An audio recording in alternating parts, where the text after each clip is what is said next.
We now move to the 4-5 in the Western Conference, Steve. We've got Kevin Durant. We've got LeBron James. We don't know how many of the co-stars LeBron James will have with him. We are keeping eyes on Luka Doncic with the hamstring injury. Austin Reaves seems to be more firmly out as he deals with the oblique injury. So I would be surprised if we see either in round one. But Luka's been overseas. He's certainly trying to expedite the process to come back. So we'll see what happens there. But we do have we do have LeBron James and Kevin Durant, which one is just kind of insane that they are still playing at this level this late into their careers. And we are getting yet another playoff duel between these two. So like that is just cool, first and foremost. But as we dig into this series, like I do kind of start with LeBron as he is going to be trekking along without Luka and Austin Reaves, at least in the immediate short term. And it's a similar question that I asked you a couple weeks ago. We were just talking through the Western Conference, like, hey, what is this ramp up going to look like for LeBron James? The early returns, we're looking at these last 4 or 5 games, has been, yeah, I can still just be LeBron. I can give you a 30 and 15, a 28 and 14, whatever you need. Can still drive, can still post up, can still play make, all the things. And now that we hit this playoff situation, you worry about LeBron's workload during the regular season because you want to get him to this point. Now that we're at this point, I'm just fascinated by what the full LeBron ramp up is going to look like for an entire playoff round and how Houston plans on dealing with that. Because they have a lot of different options they can throw at LeBron, but all of them pose different things that LeBron can poke at. I don't know if it's a ramp up to a degree. This probably, if we're being honest, this year where we people who talked about basketball called LeBron a supercharged role player. LeBron said, I'll do that for now because he's still LeBron James. And so the efficiency and the effort that he's displayed once everyone left out was a reminder, which is insane because of how long he's played the game, but a reminder of, hey, I'm still really good at this, folks. Mm-hmm. And the whole vision was, hey, can we be a good enough team where I don't have to do this the entire season? And the Laker run was mostly like, haha, no, we're going to try, but no. It's like, fine, I'll take all this pick and roll and post up reps and I'll be the pressure point. And this year he didn't have to be. That doesn't mean he's not a pressure point. I think people have to remember that. He's still LeBron James. And so once everyone went out, you feel a different way about the Lakers, but the Lakers can now play the hits. Hey, LeBron, here's a post touch. We will see how the defense wants to guard you. Use your mind for the game to see if there's a baseline or a double from one pass away. Let's see what happens. The interesting part about this series is what does Houston want to do with LeBron, considering he's the number one option without Luka or Austin Reaves? Do they want to send a double, or do they trust the size and length that they have to defend, contain, contest? We're not giving you extra plays. So I think that's where it gets interesting. Can LeBron force the Rockets to put 2 on the ball and now open things up for the Lakers offensively? Because that's been the biggest thing. LeBron has been able to make the right reads and make the right plays. For Houston, they also are facing the same issue. And this is a Lakers team that is not afraid to switch, is not afraid to show early help, is not afraid to rotate and recover. So are they going to give Kevin Durant 2 on the ball? Because the secret of the Rockets, right? Everyone wants to complain about different things. That's fine. But when the Rockets have Kevin Durant, like the stretch they had where I think they won what? They won 9 of their last 10 games? Just locked into 5 because the Western Conference isn't fair. But it was just Kevin Durant makes a whole bunch of shots in the first quarter. Defense says, this is not great. Let's put 2 on the ball. And now it's like, haha, Alperen Şengün, would you like to set a screen for me? And then the Rockets rediscover ball movement. It's a different vibe when Kevin Durant is able to set the table. Will the Lakers give him that? Will they give him 2 on the ball? Or will they say, we're going to switch, we're going to contain, you got to make buckets, but we're not going to budge from it. And now we feel like we can take away Alperen Şengün with different matchups because they got Marcus Smart, who has and will guard anyone. But can we take Alperen Şengün away? Can we help off Amin Thompson? Can we help off Tari Eason? Like, can we, Jabari Smith, make a play? The game plan specifics from the Lakers is where I get fascinated, because if they live in a world where we're not giving Kevin Durant two on the ball. Not that Kevin Durant can't make them pay, but we're not going to give you that. Like, that's not going to be on the table. There's not going to be a trap. There's not going to be doubles. Like, you got to make it work. Does that bog the Rockets down? And how do they handle that? Like, I know everyone's saying, ooh, Rockets and whatever, but if I had a Lakers polo on, okay, how do we make Kevin Durant the best player in the series and take away everyone else? No, I think that's a fair counterpoint. And like to the aggression point overall, because I think you nailed it. How often do you want to put two on the ball against LeBron? What does that open up? How often do you want to put two on the ball against Kevin Durant or Alperen Sengun for that matter? And how much does that open up? Like going through as much as you can with these regular season matchups, again, with Luka and Austin Reaves out, it just makes it an entirely different series. But like broader strokes, this has largely been like a possession regular season matchup between these two.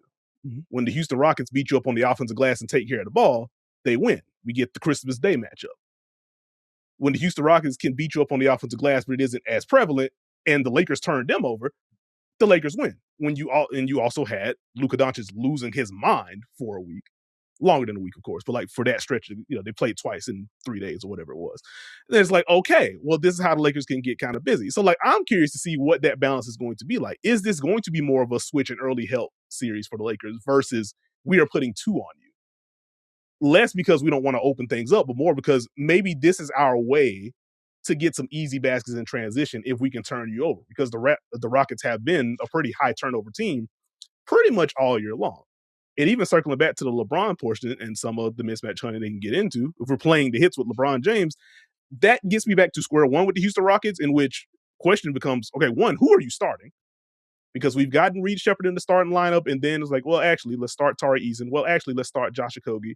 All right, let's bring Reed back, etc. How does Reed factor into this series? He's obviously going to play a role. Do you start him to try to further grease the wheels of the offense, maybe limit some of the turnover stuff? Does that give the Lakers something to poke at if you were trying to switch and flatten things out? Because it is easy to say, we're not letting you get. Oh, go ahead. Stop. Hold on. Yes. If you start Reed Shepherd, LeBron James, do we not know what LeBron James has done? Attacking matchups? Do we? LeBron's gonna be like, hey, Reed Shepherd, would you like to guard me?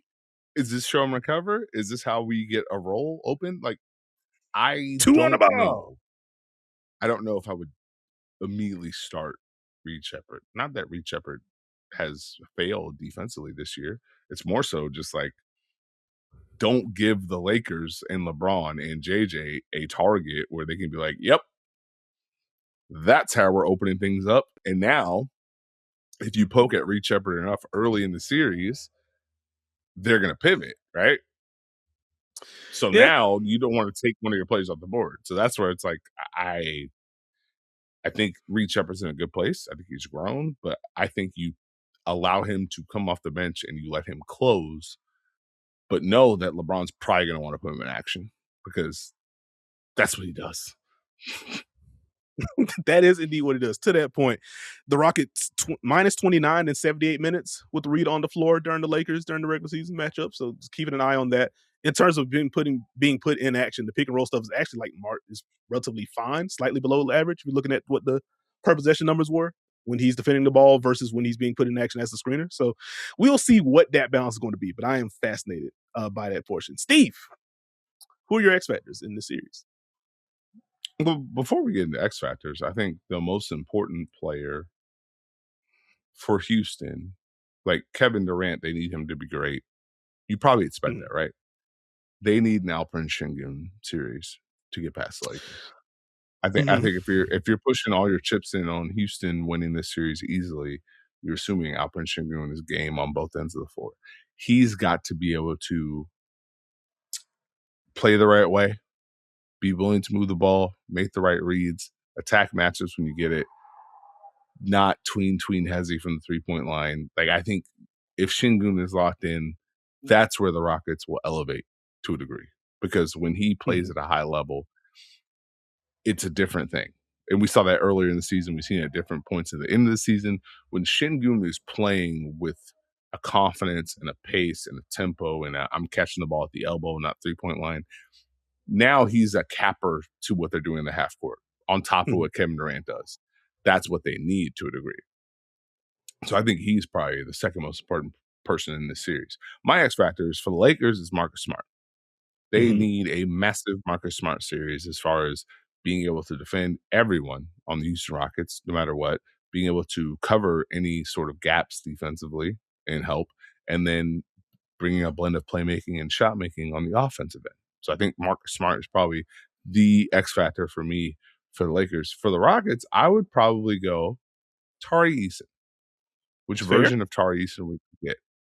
Is he going to be able to be locked in defensively, defend multiple positions? Will he knock down shots, mix in some drives? When Tari Eason plays at a high level, and this is the thing I've said about Houston, right? Everyone wanted to have a conversation about Reed Shepherd, right? But you need Reed Shepherd and Amen Thompson to be good at the same time. That's the whole point. The ultimate goal is for all of these guys to be good at the same time. And that includes Tari Eason, not just Jabari, right?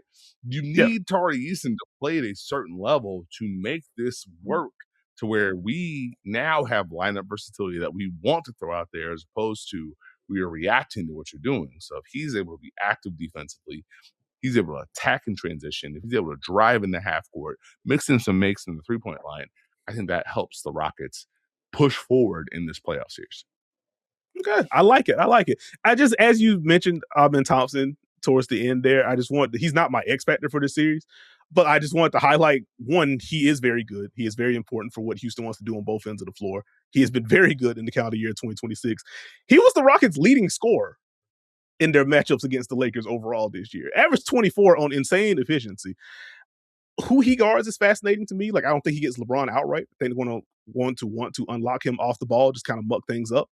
Curious to see what the transition attacks and things look like for him. But I just want to make sure I mention Amen Thompson at the very least. He's going to loom very large in this series on both ends of the floor.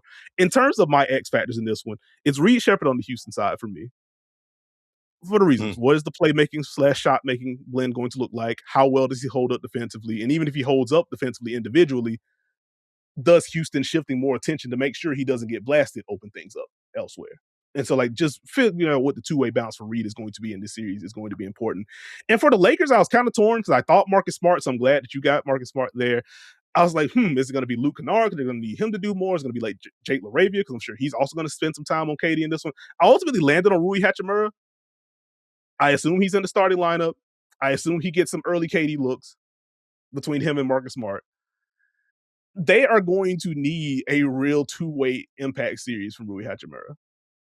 And on top of that, they're going to need him to grab some boards. They're going to need him to put some bodies on folks in this one. Houston, even without Steven Adams, they've gone from we are the best offensive rebounding team of all time to we are the best offensive rebounding team in the league, which is still good. You don't want to render your stops in vain. You don't want to force misses and then give them up. And I imagine if we're getting a lot of Rui at the four, him plus DeAndre Ayton, they're going to have to clean the glass in this one. No pun intended.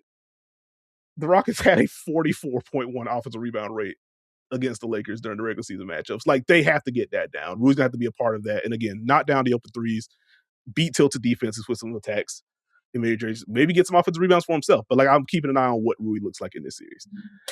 Steve, who do you have winning this one ultimately? The Lakers have something up their sleeve, and they have built habits, and I think they're a very good team, well coached.